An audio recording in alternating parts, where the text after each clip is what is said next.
ကဘာပေါ်ကချင်းနေအားလုံးတညာလေးပြောက်ကွယ်သွားမယ်ဆိုရင်မိတ်ဆွေတို့အားလုံးပျော်သွားကြမှာပါဒါပေမဲ့တကယ်ဖြစ်လာမယ့်အရာကတော့ဒီလိုပါ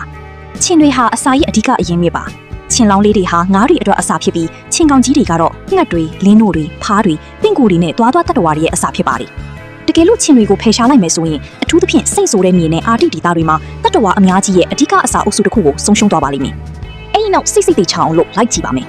ချင်းတွေမရှိတော့တဲ့အခါအပင်တွေစတင်ပြောက်ကွယ်လာပါမယ်ချင်းမျိုးစိတ်အများအပြားဟာဝုံမုံကူပေးတဲ့အင်ဆက်တွေပါအေးပိုင်းဒေသတွေမှာချင်းတွေဟာပြားတွေဘယ်တော့မှမထိတဲ့အပင်တွေကိုဝုံမုံကူပေးပါတယ်ချင်းမရှိရင်အပင်နဲလာပါမယ်အပင်နဲရင်အင်ဆက်နဲလာပါမယ်အင်ဆက်နဲလာရင်တရိတ်ဆန်နဲလာပါမယ်ပြီးတော့ရေစနစ်တွေပျက်စီးလာပါမယ်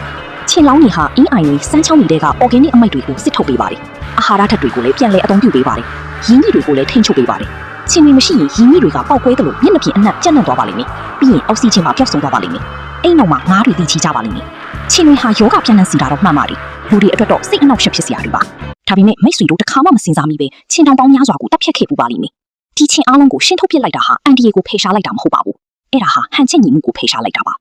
တဘာဝတရားကြီးဟာတစုံတစ်ခုကစိတ်အနှောက်အယှက်ဖြစ်စီလားဆိုတာကိုဂရုမစိုက်ဘူးအဲ့ဒီအရာကလိုအပ်လားဆိုတာကိုသာဂရုစိုက်ပါတယ်ကျွန်တော်တို့လက်ရှိဘဝတစ်လျှောက်လုံးလက်နဲ့ရိုက်တက်ခဲ့တဲ့တတ္တဝါဟာကဘာကြီးကိုဟန်ချက်ညီအောင်ဆက်ထိန်ထားပြီးတဲ့အရာဖြစ်ပါတယ်